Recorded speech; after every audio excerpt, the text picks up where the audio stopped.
Buongiorno, pomeriggio, sera, Lazio world. Instant reaction. Consider this your stoppage time as we review Lazio versus Salernitana. I'm your host, Shawn McIntosh, and today I am joined by great friends of the pod, Stevie and Mark. Fellas, it's been quite some time since we've bagged 4 goals, not having done so this entire campaign. It's a bit of an odd match, one that Steven and I were talking about before we went live, just not knowing how to feel about this, being a little tough to wake up for, having lost a derby, having lost the first leg in Coppa Italia semis against Juve. How are you guys feeling?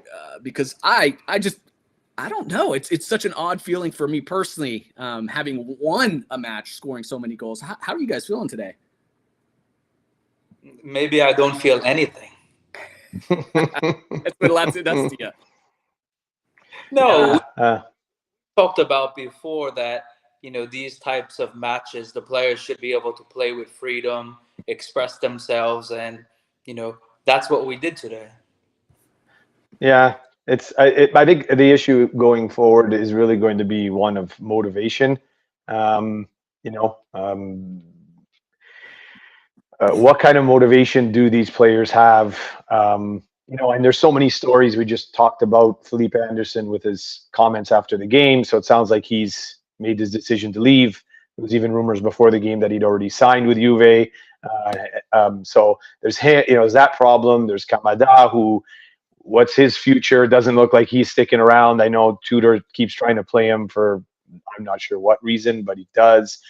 And there's a lot of those kind of players, I think. Pedro's leaving. So where does the motivation come from with this team?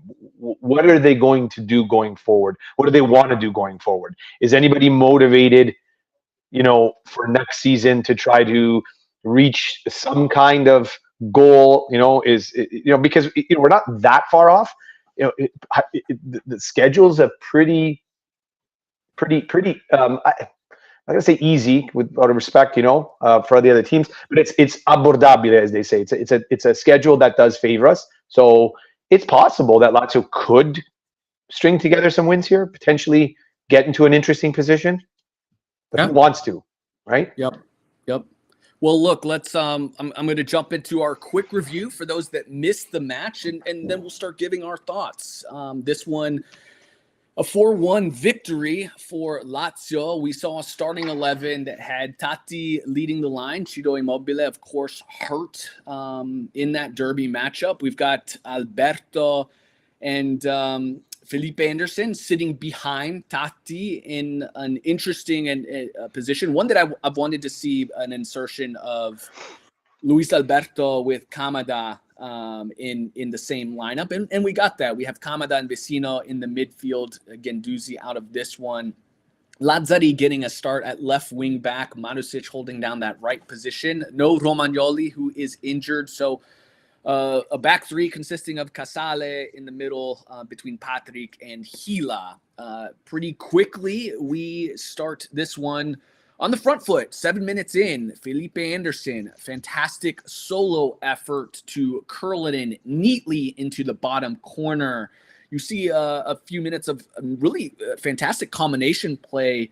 Nice through ball from Luis Alberto to Tati, who tries to flick it over the keeper. Can't quite get it over. Really a story we are all too familiar with when it comes to Tati. But 14 minutes, Vecino bags a goal off of a corner. A nice Tati header that may have been ruled a handball and seen us taking a chance from the spot, if not for the ball bouncing to Vecino, who sits it home. And then 16 minutes, 2 minutes after we go up 2-0, we think we're in the driver's seat. And Lazio, giving up a goal to Salernitana. Lazzari really dunked on a header, finds inside position between Gila and Lazzari. Some poor communication there, again, mismarking. And then 35 minutes. Felipe Anderson bags a brace. He hasn't done that in a few years. Again, nice combination play. Luis Alberto to Tati, back to Luis, finds Felipe. Just a theme today. Some really nice link up play. And close out the half. We see substitutions in the 58th minute. Hisai for Marusic. 80th minute, we see Rovella finally. Pedro Cataldi coming in for Vecino, Tati, and Luis Alberto. Isaacson coming on in the 84th. Isaacson immediately making an impact. 3 minutes later, finding a goal. Really a nice tackle by Rovella. Sparks that one. Finds Isaacson, who has the confidence to drive it across frame. Ultimately ends this one 4-1. When we take a look at some of the statistics in this match, look, it's against Salernitana, but boys, we know we can't take any opponent for granted, and they've had our number this season. So it's 65% possession to Lazio to 35%. Expected goals 1.99, so we exceed our expected goals, which is a rarity for this side. 17 total shots, 16 on frame to Salernitana's 8 shots, 5 on frame. I say all this to ask, what are your 3 words? We'll start with you, Stevie, to describe this match. Well, I say this felt like Eronzo in April. It did. It really felt like a training ground. And, I guess I said it. We hadn't scored that many goals in quite some time. So if we kind of take a step back and we just look at this match in a vacuum, there was a lot of positives to take from it. You mentioned Alonso. Stevie, how much weight then are you putting on this before we go to Mark? 0.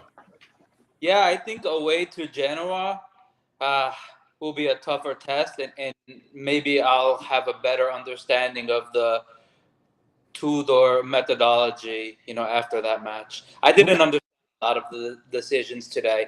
I didn't understand the decision not to have some of the kids on the bench. Primavera haven't played since the weekend. Diego Gonzalez is doing well. Sano Fernandez is doing well. Suleimani, who we paid $1 million, is doing well. Like, have them on the bench. Why do I need to see 7 minutes of Pedro, at the end? It doesn't make sense. Not long-term part of the project. Maybe try something else. So I didn't love that. I still didn't understand the entire match I watched. Lazio was on the left. Is that correct? Yeah. So we have a right wing back who is maybe struggling to play right back, but instead we're going to play him on the left. It didn't make a lot of sense. Yeah, there was definitely some question marks and some odd decisions. Caleb and I talked about post-match when we recorded our episode following the Derby loss. We really talked about what we wanted to see moving forward, and it was really all an eye to the future, making sure that our young players were getting time, understanding what we had, start inserting Rovella now that he's healthy and ready, and figuring out if Isaacson, given some of the change in formation, can play a part, really focusing on the future. And so you're right. There were a lot of question marks given some of those decisions. Before we really dive into that, Mark, what were your 3 words? I'm going to agree a lot with what Steve said. It's. I mean, I don't see what there is to take from this game. I mean, yeah, we won, and we won 4-1. Super. I mean, let's be honest. Like, that was an awful game. I mean, Salernitana got 5 shots on net, right? Like, we got 6. Okay, so I don't know. We scored those 2 goals again without sounding pessimistic. I mean, the first 2 goals we scored were awful. The first one was like shockingly bad defense, but really slow build-out play. Candreva, I don't know what he was doing on that play. Tried to dribble. I think it was tried to dribble. Was it Luis Alberto, or he tried to dribble Felipe Anderson, and lost the ball. And then Felipe Anderson walked in like he was playing against 5-year-olds. It was ridiculous. And then the second goal was just handball, which would have been a penalty shot anyway. I think the team knew it was a penalty shot and kind of stopped. and that's why Vecino was allowed to turn so easily and put it in the net. And then I think that sort of solved the refs' difficult decision. I don't know what there is to take from this game other than it's great that we won. So 3 points is always something that you're going to be happy about. We're going to be happy about, but my goodness, it was not a pretty game to watch. By the way, I just want to correct. I said Felipe Anderson. It was Luis Alberto. Luis Alberto said he's not coming back next year. Straight up, I'm not coming back next year. Wow. I am not coming. Non voglio più un euro dalla Lazio. That's exactly what he said. Non faccio più parte del progetto. I'm not part of this project. Done. He's out. Now, take it with a massive... Steve, are you going to be all right, or do we need a defibrillator? Take it with a massive grain of salt, because ultimately it's Luis Alberto, and we know that Luis Alberto says Luis Alberto things whenever he gets flustered. And I'm sure what I would say, to say one thing, just to go back to your original question that you asked, is that what would I say about that game? What were my words about that game? The thing that really stuck out was actually the crowd. I don't know if anybody else, if you guys sort of picked that up. They did not sing the entire game anything Lazio related, other than a couple of anti-Roma songs, and then it was Giardini di Marzo the whole time. They did not cheer. They whistled every single goal, including our own. They whistled the team off the first half, and they whistled them off at the end of the game. So I haven't seen a crowd like that at the Olimpico. I don't think since, if you remember the Sassuolo game from, 6 years ago, the huge protest game, the one where, that's it. So, now you're telling me Luis Alberto's leaving, Felipe Anderson's leaving, Pedro's leaving, Kamada's leaving. I'll be honest with you, I'm a little concerned where this is going. Yeah, well, look, I'll inject a little bit of positivity before we dive in, because I do want to spend some time on just kind of our thoughts on this project. But look, my 3 words were some attacking life, and look, yes, we can grain of salt this. We can say it's just Salernitana, and you're right, and they were woeful defensively, but we have still failed to see us finish chances and find ourselves in position so oftentimes. And it really is so unfortunate for a game so meaningless to finally bag 4 goals. But I want to take a step back and look, there was some moments. Honestly, there was probably some better moments that we didn't score that I was really appreciative of the link-up play, particularly between Luis Alberto, Felipe Anderson, and Tati. And we'll talk about the players that stood out in our bidones, but those 3 from a link-up, it was some things that we just quite hadn't seen, and we know that there's such a wall once we move into the final third, that even though it was against Salernitana, I think there was some nice signs between a couple of those players. And it's truly unfortunate that 2 of those 3 are very, very likely to not be with the club. Now, you mentioned it. Luis Alberto, again, something to take with a grain of salt, because we know that it's a roller coaster. Buckle up with Luis, and you just never know. Felipe Anderson, we've seen all the rumors, and he's out. But look, again, with Lazio, you never know, right? Like, this all comes down. Lotito's not negotiating with anybody, and it can all change once he decides to have a conversation with his players. So, and again, I don't want to spend a ton of time, so we'll kind of glaze through this, because I agree, this match, in terms of what it does for us, we take a live look at the table here. We're in 7th. It does put us ahead of Napoli, but they still have to play. We're at 49 points. Roma in 5th in that final suspected Champions League spot, should Serie A be awarded with 5. They've got 55 points. Our strength of schedule is pretty soft here if we're just looking at Serie A. Genoa, Verona, Monza, Empoli, an Inter side that should very well have the Scudetto wrapped up well before that, and then finishing out with Sassuolo. So, yes, things can happen. So, we'll see. But, Mark, we'll start with you. Who is your man of the match? Well, I think you got to probably give it to Felipe Anderson. He scored. He was look. I mean, it's not. We could talk about how the goal. The defense was a little weak on the goals that he scored, but hey, he did them. He scored, Yep. and he pushed. He drove and took on the players in front of him, and he looked fairly bright today. Probably, I mean, you could actually maybe fault him for not scoring a third and maybe even a fourth goal today, right? So, but he was definitely one of the better versions of Felipe Anderson that we're used to seeing or hoping to see. We're used to seeing when he's in form, because you know how Felipe is. He's up and down. He's hot. He's cold. He's sad. He's happy. I don't know. Maybe he did sign that Juve contract, and so he came to the field feeling happy. I don't know.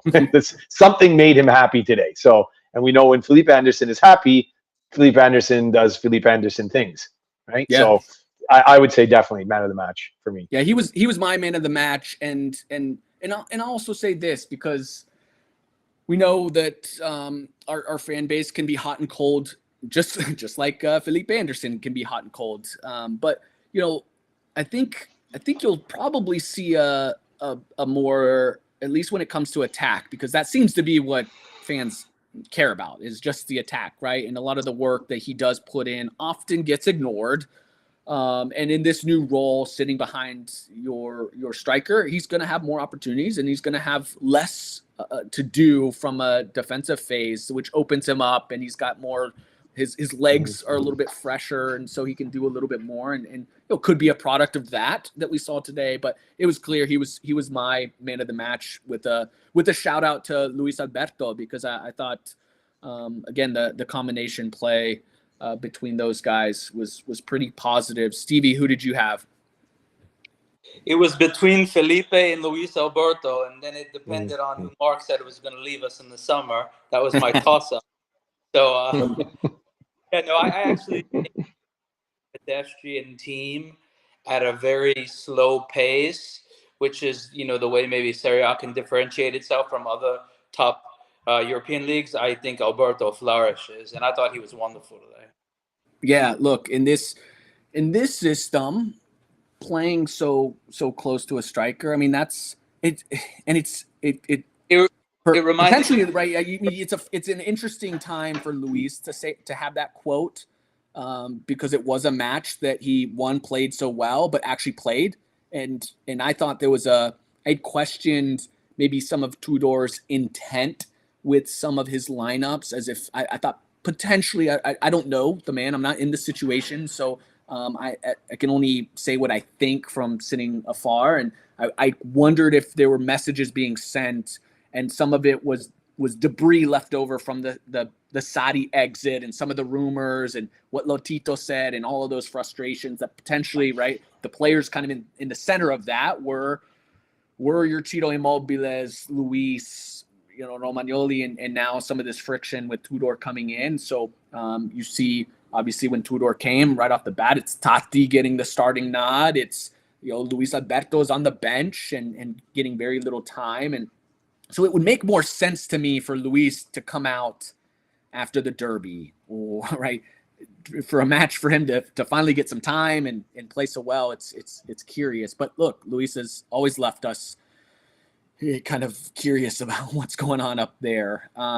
Let's shift to Bidone before we have the discussion about our future and what this project looks like. Stevie, who is your Bidone?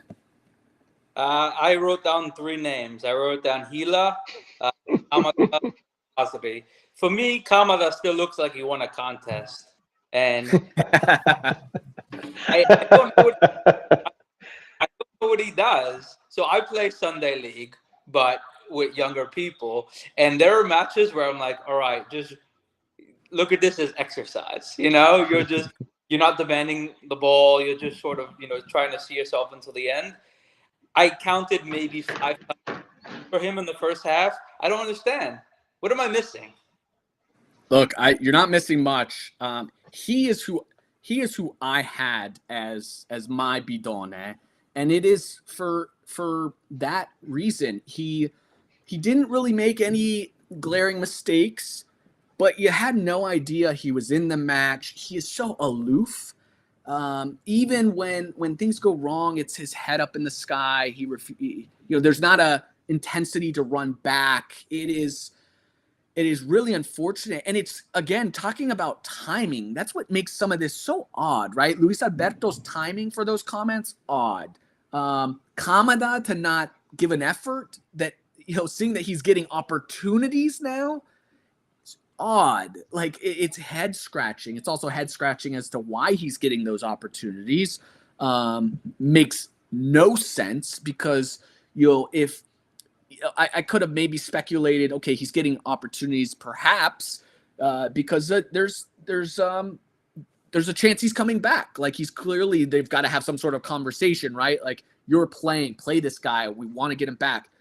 But if you've got a player that's coming back, on the verge of coming back, or maybe you're trying to strike a deal, you'd think he would show some effing effort. And we're not seeing that. So it's very, very questionable. The other player I had was Lazzari. And then he obviously was part at fault for that goal. And so I think it's fair to throw him in there. Mark, who did you have? For me, I would say Marusic. Honestly, what did you see or not see from him? Again, he's been just awful for most of the year, I feel. Just weird decisions, poor decision making. Yeah, he scored the goal against Juve, but just overall, I find that so many. And I know they've played him. He's been moved into a different position than he was used to before, but he's been there for over a year now. And I don't know. Today, I just found like he wasn't. Like it wasn't. He wasn't thinking. I don't know. I think perfect example was that play where what's his name, the goalie for Costil comes out insanely, comes out and chases the ball to midfield, and Marusic wins the ball, and then what does he do? He tries to, rather than get the ball, because it's kind of congested, and rather than get the ball off that side and push it into the middle or towards somebody who might be able to shoot, because at this point Costil is like on his ass somewhere at center, right? Like, or over center, right? What does he do? He hammers it off of someone's shin pads. It's like, what are you doing? And it became a counter, and they got a shot on it.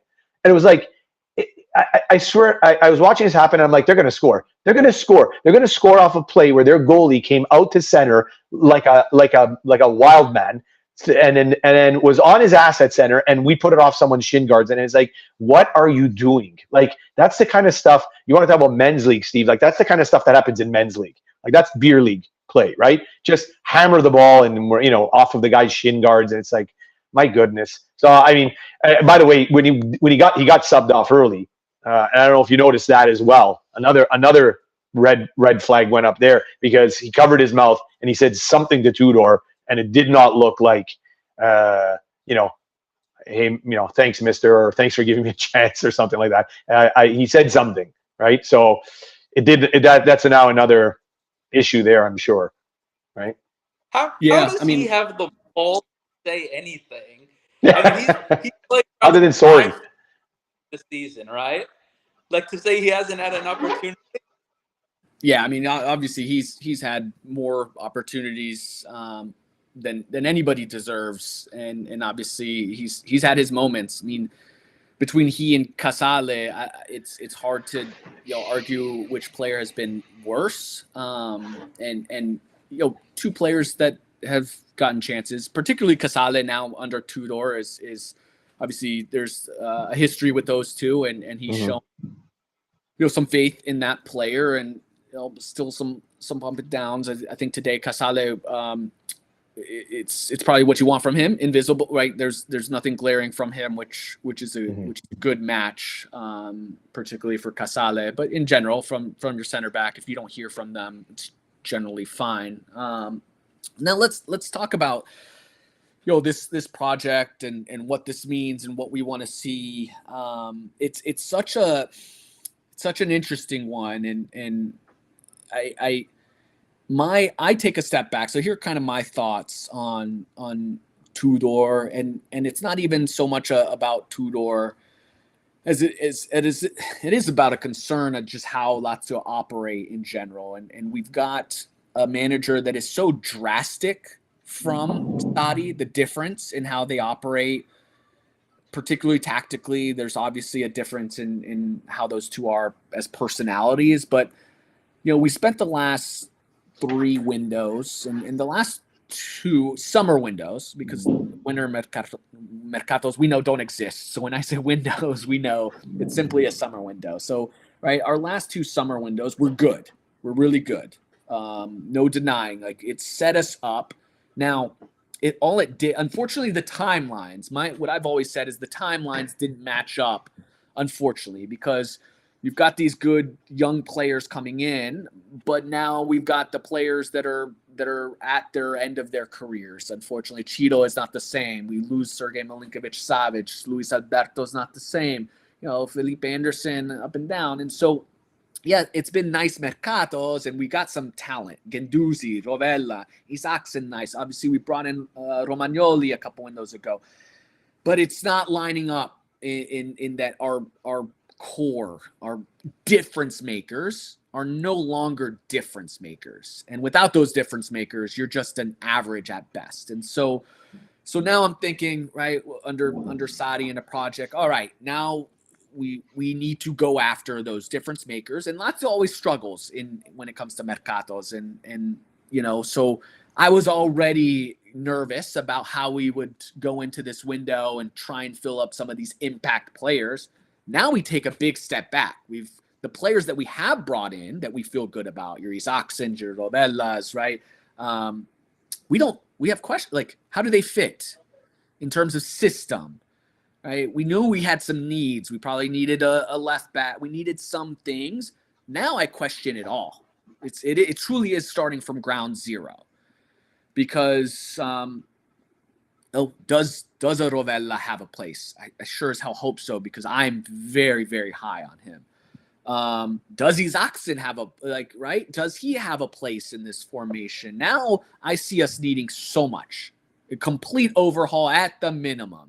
We've got Rise Melbourne, great friend of the pod. He says we need a complete overhaul. We're missing heart. We need some bulls, no doubt. But we need a ton now. So are we going to have the patience, the time, the resources to allow for a complete overhaul? I think we're lying to ourselves if we think any of that is happening. Did you see the crowd today? Yeah. Did you see Did you see their striscione? Right? Did you see? Yeah. Non siete degni di vestire la nostra maglia. Like, this is from what I saw today, man, this is going to get ugly. If we don't, Luis Alberto said that, God help him. What is going to happen the next game that he steps on the field at Olympico, right? They had all the players' numbers up under that banner. So they were making a point of saying, we're not going to be, this is not a general statement. We are targeting all of you. And so, I don't know, man. I have a bad feeling about all of this. I'll be honest with you. Tudor hasn't been anywhere long enough. No. And he was, guys, I don't blame him. I pity him. I feel sorry for him, right? I don't think he was the right coach. I don't think he was the right coach. I think losing Sadi is a big blow. For not just because of the coaching, not just because of who he was, but what he represented, right? We got Sadi. Like, if you indulge me for 1 second, we had Inzaghi. We got 2 great coaches in a row, phenomenal coaches in a row. We had Inzaghi. I was a big fan. I always said Inzaghi for life. Make him the new Sir Alex Ferguson. Give him the keys to the car. Let him make the decisions. All of that stuff. What happened? Go to Champions League. We show up with Murici again. Not to pick on Murici. That's who we show up with, right? That's who we get him, right? That's the sword we send him in the Champions League with. Disaster. Remember, we got Inzaghi by accident, okay? Because we were sending that guy to Salernitana. That guy was in his Fiat Panda heading down the Autostrada del Sole on the way to Salernitana, okay? And then Bielsa quit, and we called him back and said, Simone, do me a favor, get off at the next exit and come back. And he did. And okay, great. We had Simone for a few years. And then Simone left. I'm not happy about the way he left, but I don't blame him, right? He saw Inter. Inter was not going to jerk him around like Lotito was. He was going to give him the budget that he needed. He's a professional coach. I don't blame him. Fine. I can do well without his I'm a Laziale, blah, blah, blah. And then he's talking about how he feels like he belongs at Inter his whole life. That I could have done without. But nevertheless, wish he stayed. He didn't. Fine. He goes, we get Sarri. And I said to myself, wow, this is a real change for Lotito. Because, again, we didn't get Inzaghi. Okay? Inzaghi, we fell ass backwards into Inzaghi and lucked out on a world-class coach. Okay? But then we went and got Sarri, and I said, wow, look at this. Maybe there's a change coming. Maybe Lotito is finally recognized that, in order to have a good team, you got to have a structured organization with a solid coach and all the way to. And what happened? We went to second place. Okay, say what you like. That was largely the responsibility of Sarri. He did a great job last year because this is exactly the same team. And for everybody who was like, oh, Sarri this and Sarri that, no problem. But look what happened at Roma. Mourinho leaves, and they've been on a tear since. So that shows you the problem wasn't the players at Roma, it was the coach. Sarri leaves, we're not on a tear. We're not on a tear. Despite what happened today, and I'm glad we won, and I hope we win the rest of the games, and I don't think we're on a tear. I don't see the same reaction. What I see is players all heading for the exit, right? So that tells you something about what's going on with this team, and it does not look good. So yeah. Sorry. Thank you. I just didn't want to do a reset. And so if we weren't going to have Sarri, fine, fine. It just, in terms of a profile, I wanted us to go after, give me Klose, give me that short term, let's truly go short term and see what happens. Again, take that Roma approach, just see, can we get a reaction? Can we give an opportunity to a Lazio, somebody that wants to be here without any long-term commitment? Give me that, and then let's really approach things. This commitment right now, and hopefully he is the right guy. I'm always gonna want the best to happen. I just didn't want to do a complete reset when I thought I saw a little bit of a project. And if that manager, if Sarri's out, look, he made the decision to leave. So can we hand it off to somebody that there wasn't going to be this complete just bottoms out of what we had been. Yeah. So that's total 180. My scare. Stevie, how do you feel about things? We talked about we maybe don't do the best in the Mercato. So how can we've been building, Sarri was very firm in the team he was trying to build. And I will say the one thing I was interested about Tudor was he's apparently very flexible. But, from the beginning, he comes in with this formation and we're playing this formation. For somebody who runs a business, it doesn't make a whole lot of sense. I didn't understand why we rushed out and got him. He'd be available in the summer, It's not like it was Conceição, taking a year sabbatical and us trying to pip him before, the summer when it became very competitive. I mean, this guy was just sitting there. Nothing makes sense. I think we all need to admit that organizationally we follow a very bad organization. But we're committed for the rest of our lives. And for better or for worse. We are wed. We are wed to just an absolute lunatic of a wife. It's awful, man. But I mean, all joking aside, man, it's awful. Like you started to realize something was wrong when we're going into Champions League. We need a strong summer market, and the first player we get is Tati Castellanos at the end of the Retiro. And let's remember, we didn't get the rest of the players until after the first week of games. Guendouzi, I went and looked at it. Guendouzi comes after the Genoa game. After the Genoa, or maybe a day before, something like that. I mean, this club is being run by an absentee landlord. like it is being run like, like a trattoria somewhere on the outskirts of Rome, where it's just like whatever. There is one guy who is trying to do everything, with his attention everywhere else. He's a senator. He's got his business practices, and it's like this is a city. Like seriously, I don't think there is a club on this planet at this level that runs the way that is as dysfunctional in terms of its administrative structure. I mean, Mark, we went an entire campaign without a backup striker last do you see what I mean? Right? Yes. I mean, a professional Yes. football club playing in that finished second in the league without a second striker on a roster. You mentioned the last transfer this past summer window, but we're mid-season in we're obviously struggling in the league. There's still an opportunity, right? We're still alive, kind of have our dips and ups and downs, and we're playing well in Champions League, and it's clearly a team that needed something, needed an injection, needed anything. Signed the wrong player. I don't care. Well, what did we sign? Nada. Nobody. Not a thing. It was, we are fine. We are good as is.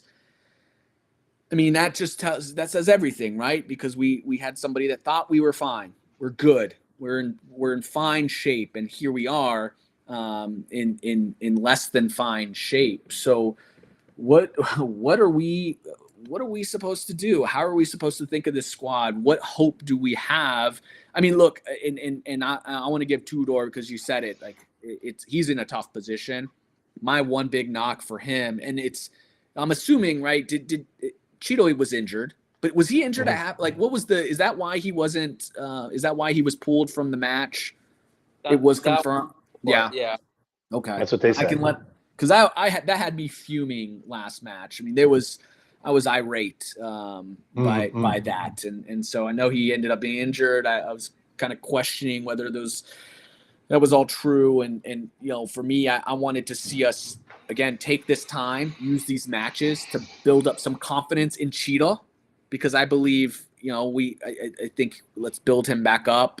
He's still a player that can be useful. He's not going to be the Cheeto that we all remember, but I still think he can be a useful player. And let's focus on getting him back to a place. I'm curious, just kind of taking a big step back, because you mentioned Tati, Mark. I want to get your guys' thoughts on him, and I'll say what I saw today. A little bit of some of the old problems, right? He had an opportunity at the beginning of the match. Luis feeds him, and he tries to chip it over and doesn't. And right, any other player, it's kind of like whatever. That's kind of a tough one. I can let him off. But with Tati, it's becomes a consistency, and you're like, all right, again, of course, right? Of course. Even the handball one is like, of course, right? It doesn't finish it. It's kind of just unlucky. And to be fair, and I don't want to be that guy, because I know how frustrating it can be when Azzurri fans used to do that with Cheeto, right? It's like, this guy rocking socks, and you're like, yeah, but he's doing a lot of these things, and sometimes it is just unlucky. And but I did think today, right? He's at least linking up, and he is doing a lot of those other things, and I do think that he can be a player. At what type of a player? Like, is he going to be? He's not going to be the next Cheeto Immobile, but I think there are enough things. I actually would. Caleb brought this up last episode, and this is where we wanted to use the rest of the season. Can we play him as the second striker, or play him behind a Cheeto Immobile, because he does link up so well. He does have a lot of those technical abilities. He has experience playing out wide. Now we don't have now we're not playing with a winger any longer, but like he has some of those opportunities. So if he's struggling to finish, and that's what Cheeto kind of can do, and Cheeto is missing some of the pace, but you've got players around him. Isaacson and Tati both can make up for that.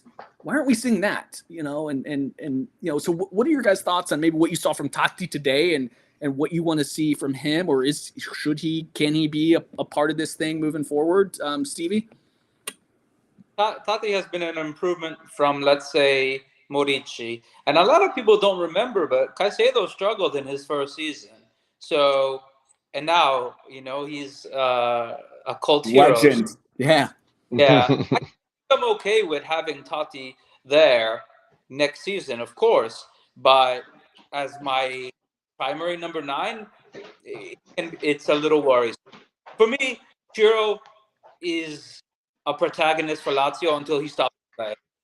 I don't care. I would rather I maybe would rather us lose with him than win with some mercenary. It gives us No, something to care about right now, right? If these matches don't mean anything, I tell you what, I'm watching this match a whole hell of a lot differently if Cheeto's on the pitch, just wanting it for him and hoping, and right, can we climb the Serie A ladder? If we're gonna finish in 10th in the season, right, and we're just gonna middle around and not do anything, at least give me something to root for. So I don't want us to lose. I would rather win without Cheeto than not. So I can't. But it would give me something to kind of at least get my heart into a little bit. Mark, how do you feel about it? No, I agree. I agree that well, a couple of things. I agree that Tati is not the answer when it comes to our goal scoring problems.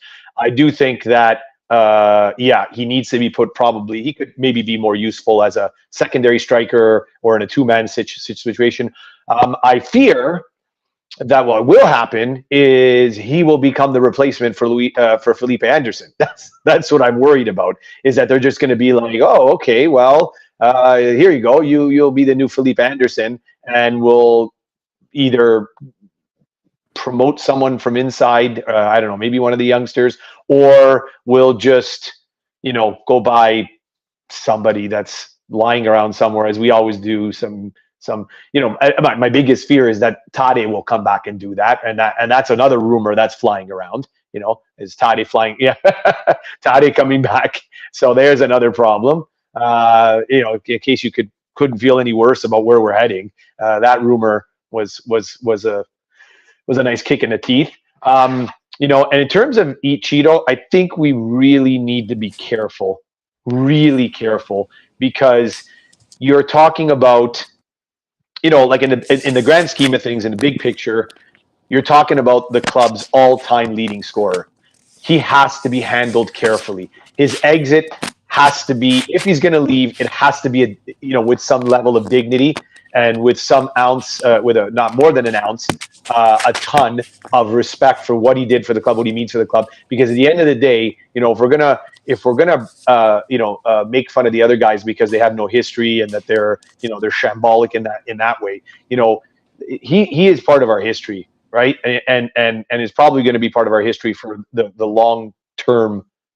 For in the long term. I don't know if anybody's going to come in and be able to beat his record. And we're really blessed to have existed as Lazio fans at the time where we were able to watch the all-time leading goal scorer in 125 years of this club, soon to be 125 years of this club. So I think we need to be really, really careful that we do not, like, I would hate to see him leave under a cloud. I think that would really tarnish our history. Yeah, I agree. And look, he was. We talk about just wanting something to root for, right? He was kind of the shining example of that for so many years with us when we weren't playing in Champions League. We didn't have a ton to root for. He gave us hope. He pulled us out of so many matches, right? With not a ton around him, and we know, unfortunately, there's always a negative connotation when you talk about Lazio, right or wrong, and he put a positive spotlight on us on a big stage in Europe. I mean, we're talking about a European Golden Boot winner, and he's scoring at clips that only 3 other players in Serie A had done it for as often as he bagged 20 plus goals in a season. He was Mr. Consistent, and there has to be, that has to extend, right? That grace has to extend beyond just when it's convenient for us, right? When he's bagging goals for us, like, and I worry about the effect for incoming players, right? If you're gonna treat your all-time leading goal scorer in a way, like, then nobody's safe from it. And to lose a legend that can go out and speak positively about the club for a club that doesn't do enough to help its own image, right? We know our communications just department and the way we market and present ourselves, it's non-existent. So you think about a legend like Klose, right? Klose, we're fortunate that things ended positively, and right, he wasn't here long enough to be a villain or to be vilified by the club in a negative way. So we've got a player as massive and as legendary as him that can go out and say positive things. That's good for us because nobody else is. So we cannot allow a player like Cheeto to go off in a way that is negative, because that just it would be a shame for all parties. Nobody wins in that scenario. Yeah, you talk. There's another example though. Exactly. We were talking about the fact that the club has basically no administrative structure whatsoever internally. And there's another example. We had Rao last year. We had DiMartino before. Both of them are gone. We have nobody. We have nobody who speaks for the club, and no one who handles, communication for the club. Nobody. I mean, again, it's like, again, you said, we didn't have a striker last year. I mean, what kind of a Serie A club doesn't have not just like one community, but like a staff of communication guys, of professionals, should I say, who do that job? We have nothing. Like it's shocking, man. It is. It's in so many ways, it's not professional. I mean, look, in so many ways, we talked about, a lot of people, we exceeded expectations last year. I'll be honest. We exceed expectations. We exceed reality every single, even this year, because we're barely a professional club in the way we operate. Finishing 10th is like, wow, I can't. How the hell did we manage to do that? Like, this is a circus, right? When I went to Stadio Olimpico a few years ago, is part of my job. I took a picture and share it with everybody. I'm like, they literally had one guy working in their merchandise, like with like 2 scarves, maybe a kit, and that was that. And then I get texts from friends that have shared photos of, this was last year, I think the last match of the season, 50,000 fans in attendance. The team store completely closed. And it was like, we have a revenue problem at this club. Right? And we don't do the basic simple things like that. It's mind-blowing that we even continue to operate. So I guess when I look at it that way, right, if we can manage to do a couple small things, the fact that we're even in Europe is mind-blowing, and that we're not relegated. When you think about how things truly operate in some of these spaces, it's shocking to say the least. Yeah. I mean, I'm sure both of you follow, but I mean, if anybody out there doesn't, you should be following Lee Squares, because he does an incredible job. Yep. He or she, I don't know. They do an incredible job just putting out information, and some of their data visualization on this stuff is insane. Like when you see the revenue gaps, right? You see the amount of money some clubs are bringing in for shirt sponsors versus Lazio long term. It's like, it is mind-boggling. It is. I mean, again, it goes back to that. It's just wow. Like, how is this a professional club? Yeah, Sassuolo's doing a better job, I think. Yeah. Then again, we play in one of the biggest cities in the world, the capital of Italy, in a massive city, is the first team of Rome, and it's shirt sponsors and just some of the things that we do. It's crazy, and so. There's overhauls that need to happen, not just on the pitch, in so many areas. And I guess the bright side is that one day you hope, and we were able to manage with so little that it truly, if somebody were to come in and just implement a couple things, we could really see this club take a next step, and it's the next step that we've just simply not been able to make. But look, we know we're in it for the long haul, ups, downs, and it's tough, but we love this club so much, and it's going to take a lot to pull us away from it. But look, we are here.